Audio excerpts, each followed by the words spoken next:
Assalamualaikum warahmatullahi wabarakatuh. Perkenalkan, nama saya Karen dengan NIM 43225020 dari kelas 1C TKI.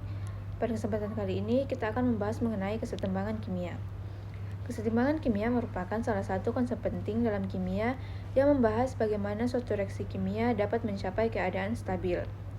Materi ini akan membahas pengertian kesetimbangan, faktor-faktor yang memengaruhi pergeseran kesetimbangan, hingga penerapannya dalam kehidupan sehari-hari dan industri. Setelah memahami gambaran umum materi, kita masuk ke pengertian kesetimbangan kimia. Kesetimbangan kimia adalah keadaan pada reaksi bolak-balik ketika laju reaksi maju sama dengan laju reaksi balik. Pada keadaan ini, konsentrasi per reaksi dan produk tampak tetap secara makroskopis. Namun, pada tingkat partikel, reaksi tetap berlangsung secara terus-menerus. Oleh karena itu, kesetimbangan kimia bersifat dinamis dan hanya dapat terjadi pada reaksi yang bersifat reversibel serta dalam sistem tertutup. Untuk memahami kesetimbangan lebih jauh, reaksi kimia dibedakan berdasarkan arahnya. Berdasarkan arah reaksi, reaksi kimia dibagi menjadi dua, yaitu reaksi irreversibel dan reversibel. Pembagian ini penting karena hanya reaksi reversibel yang dapat mencapai keadaan setimbang. Reaksi irreversibel adalah reaksi kimia yang hanya berlangsung satu arah, yaitu dari reaksi menjadi produk tanpa adanya reaksi balik. Reaksi ini akan berhenti ketika salah satu reaksi habis. Contoh reaksi irreversibel adalah pembakaran karbon oleh oksigen menghasilkan karbon dioksida dan persamaan reaksi C ditambah O2 menghasilkan CO2. Pada kondisi normal, karbon dioksida yang terbentuk tidak akan kembali menjadi karbon dan oksigen. Karena tidak ada reaksi balik, reaksi irreversibel tidak dapat mencapai kesetimbangan kimia. Berbeda dengan reaksi irreversibel, reaksi reversibel adalah reaksi yang dapat berlangsung dua arah, yaitu reaksi maju dan reaksi balik. Contohnya adalah reaksi pembentukan amonia, yaitu N2 ditambah 3H2 menghasilkan 2NH3. Pada awal reaksi, laju reaksi maju lebih besar karena konsentrasi per reaksi masih tinggi. Seiring waktu, konsentrasi produk meningkat sehingga laju reaksi balik juga meningkat. Ketika laju reaksi maju sama dengan laju reaksi balik, sistem mencapai kesetimbangan kimia. Setelah memahami arah reaksi, kita masuk ke ciri-ciri kesetimbangan kimia. Kesetimbangan kimia memiliki beberapa ciri utama. Yang pertama yaitu kesetimbangan hanya terjadi dalam sistem tertutup, yaitu sistem yang tidak mengalami pertukaran zat dengan lingkungan. Jika sistem terbuka, zat per reaksi atau produk dapat keluar atau masuk hingga kesetimbangan tidak dapat dipertahankan. Yang kedua yaitu kesetimbangan melibatkan reaksi bolak-balik, yaitu reaksi maju dan reaksi balik berlangsung secara bersamaan. Dan yang terakhir, kesetimbangan bersifat dinamis, artinya meskipun secara kasat mata konsentrasi zat tampak tetap, pada tingkat molekul reaksi tetap berlangsung secara terus-menerus dengan laju yang sama. Selanjutnya, kesetimbangan kimia dapat dibedakan berdasarkan fase zat yang terlibat. Berdasarkan fasenya, kesetimbangan kimia dibagi menjadi kesetimbangan homogen dan kesetimbangan heterogen. Kesetimbangan homogen adalah kesetimbangan kimia di mana satu zat berada dalam fase yang sama. Salah satu contohnya adalah kesetimbangan sistem gas-gas. Contoh reaksi gas-gas adalah reaksi pembentukan amonia N2 ditambah 3H2 menghasilkan 2NH3. Karena semua zat berfase gas, seluruh reaksi dan produk dimasukkan ke dalam rumus tetapan kesetimbangan.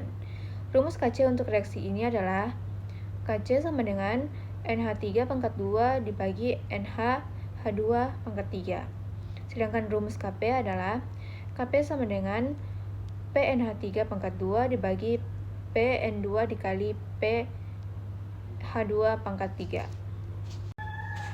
Selain gas, kesetimbangan homogen juga terjadi dalam sistem larutan.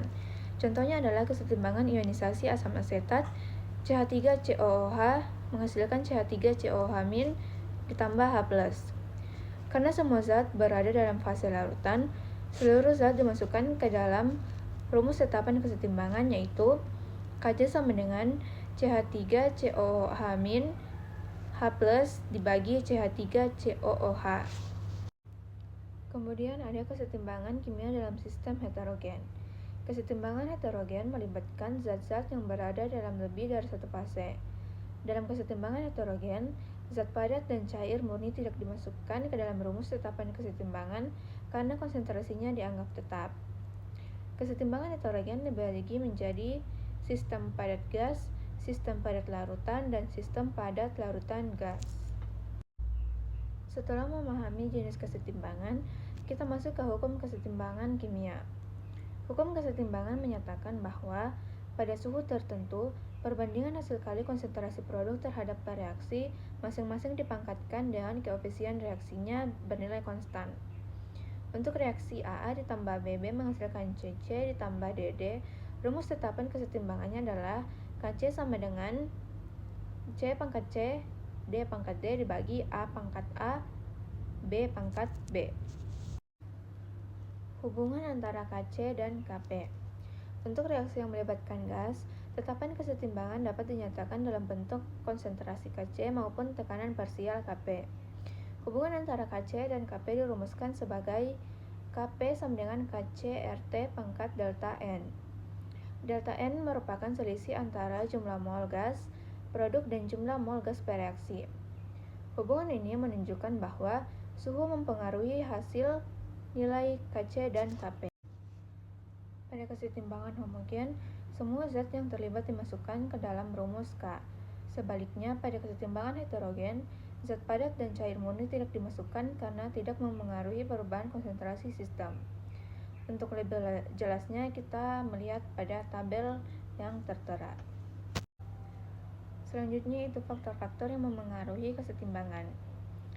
Prinsip Le Chatelier menyatakan bahwa apabila suatu sistem yang berada dalam keadaan setimbang dikenai suatu gangguan, maka sistem tersebut akan mengalami pergeseran untuk mengurangi pengaruh gangguan tersebut. Penambahan konsentrasi per reaksi akan menggeser kesetimbangan ke arah pembentukan produk, sedangkan penambahan konsentrasi produk akan menggeser kesetimbangan ke arah reaksi. Selama suhu tetap, perubahan konsentrasi tidak mengubah nilai K. Contohnya, H2 ditambah I2 menghasilkan 2HI. Kemudian perubahan tekanan dan volume berpengaruh pada reaksi yang melibatkan gas. Peningkatan tekanan atau penurunan volume akan menggeser kesetimbangan ke arah jumlah mol gas yang lebih kecil, sedangkan penurunan tekanan atau peningkatan volume akan menggeser ke arah jumlah mol gas yang lebih besar. Contohnya itu N2 ditambah 3H2 menghasilkan 2NH3. Kemudian perubahan suhu. Perubahan suhu memengaruhi arah pergeseran kesetimbangan sekaligus mengubah nilai K. Pada reaksi eksoterm, kenaikan suhu menggeser kesetimbangan ke arah kiri, sedangkan penurunan suhu menggeser ke arah kanan.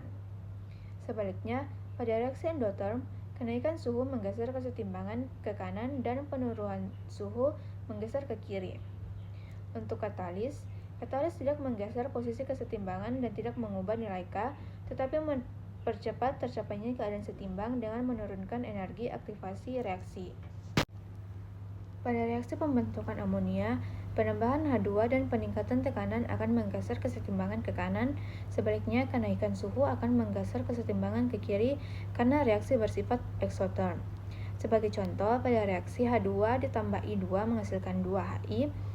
Jika konsentrasi H2 ditambah, maka menurut prinsip Le Chatelier, kesetimbangan akan bergeser ke kanan untuk mengurangi penambahan reaksi tersebut. Contoh soal yang kedua, yaitu 2SO2 ditambah O2 menghasilkan 2SO3. Jika tekanan diperbesar, kesetimbangan akan bergeser ke sisi yang memiliki jumlah mol gas lebih sedikit, yaitu ke kanan. Dan untuk yang contoh soal yang ketiga, N2 ditambah 3H2 menghasilkan 2NH3 ditambah panas. Jika suhu dinaikkan, kesetimbangan akan bergeser ke kiri karena reaksi bersifat eksoterm.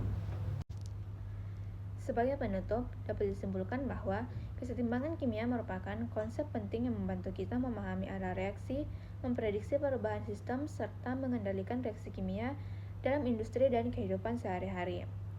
Dengan memahami materi ini secara menyeluruh, diharapkan kita dapat menerapkan konsep kesetimbangan kimia dengan baik.